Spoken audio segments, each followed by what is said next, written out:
And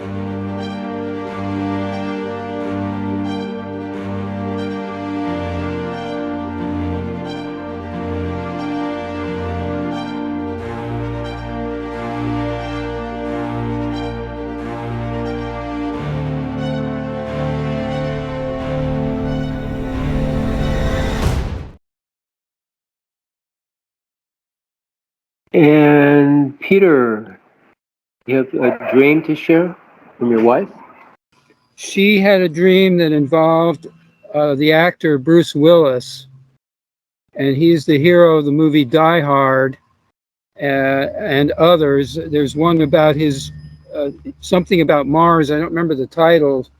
Definitely relates, but the movie that my wife mentioned was is called Surrogate.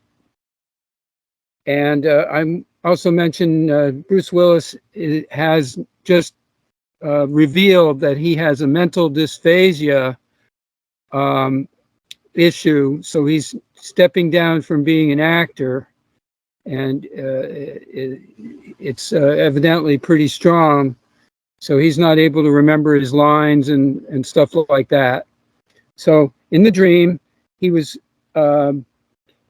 the Surrogate movie is about they have your body plugged into a machine, and your real body's plugged into a machine, asleep on a bed, and your fake body goes out for the day and does all your work and activities while you're plugged into the machine. And so I thought, yeah, cool. Dream. What more is there? Well, she said that there was also a dog that was plugged into a machine, and it would also go out to all the places that the humans couldn't go to.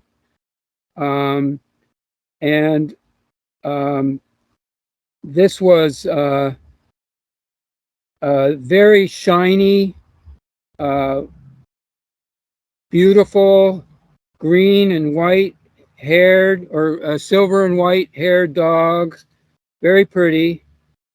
But she noticed that the dogs were more vulnerable in their activities than humans were when they were outside the machine doing their activity movements and duties. The dogs were more vulnerable.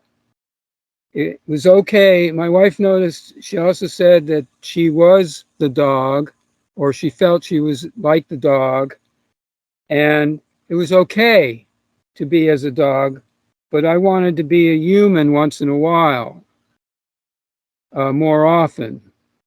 And then she said, I really saw I was like a surrogate plugged into a job. And I recognize that, and I have to say, personally, it's not that I want it necessarily, that situation, but there's certainly that aspect to it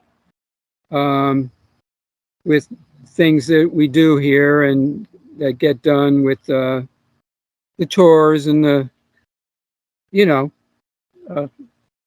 cooking activities and all of the rest of that. So, yes. But I think that she was recognizing what Duane just said about the positions that we can take regarding the opportunity.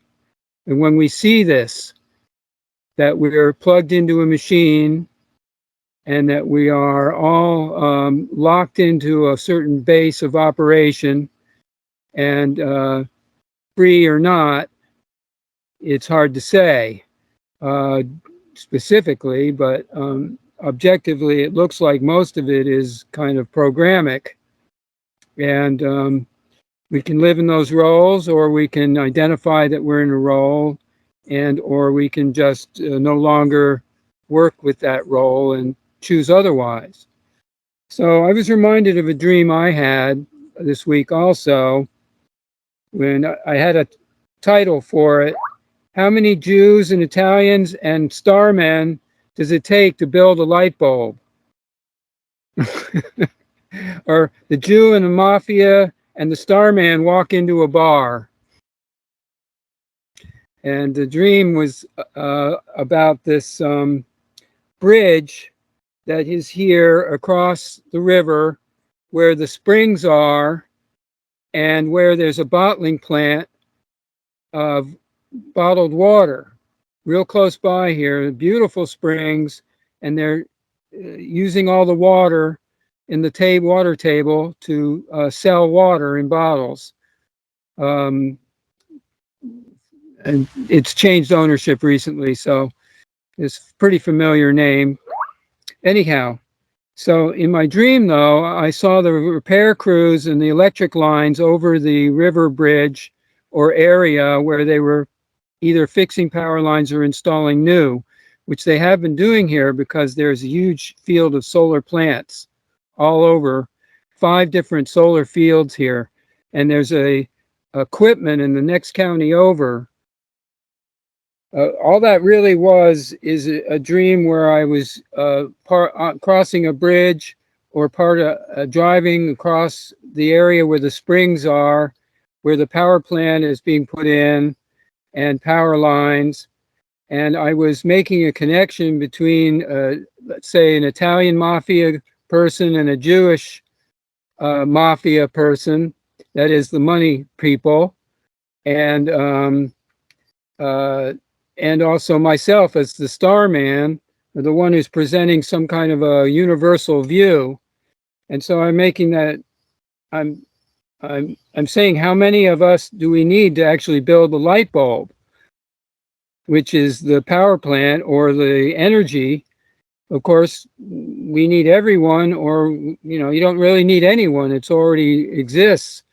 Nonetheless, we're acting as bridges, or at least I'm working on a bridge of this kind with an economic so-called idea, and also some informational ideas that are new references or are bridges that will be of new references. Same thing with music also, just as an addition on things that I'm doing or trying to do and working with, because I'm trying, these are vehicles that are already established and roads that already are there.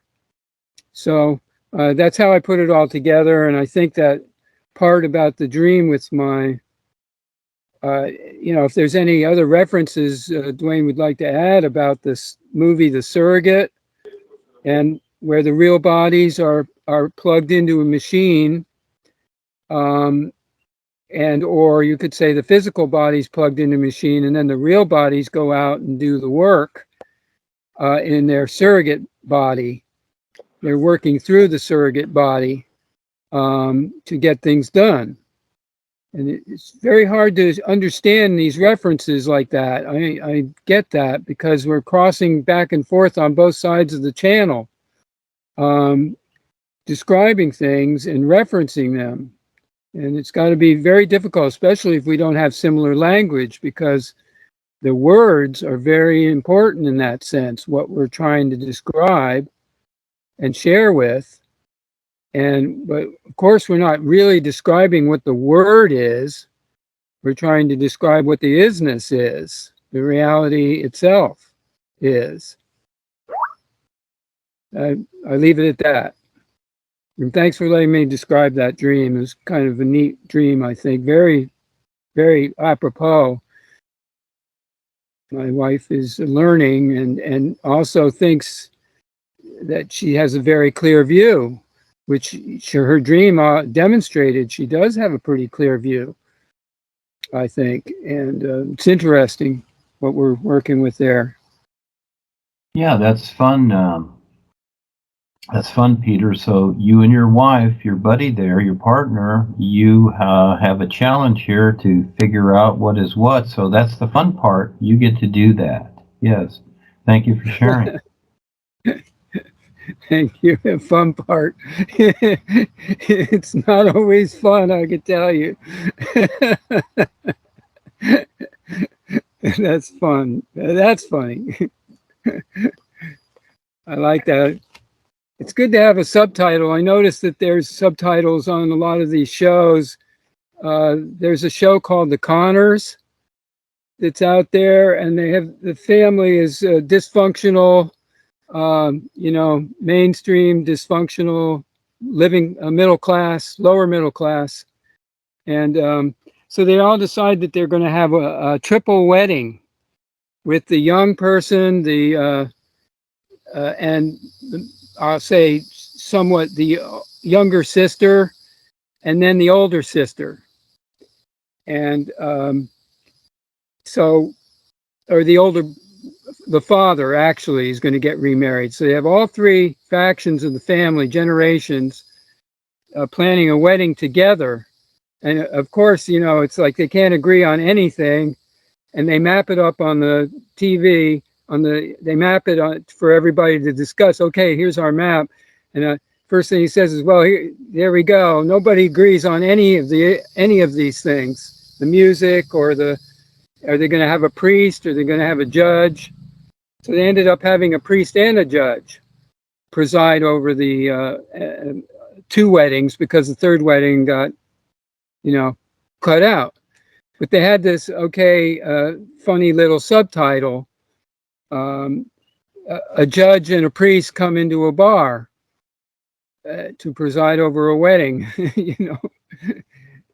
But you see, if we find some reference that we can share, that's really good, you know, whatever that reference is. But in particular, you know, the NUUU, as what we discussed earlier, as a navigational tool. It's a very good way of sharing it.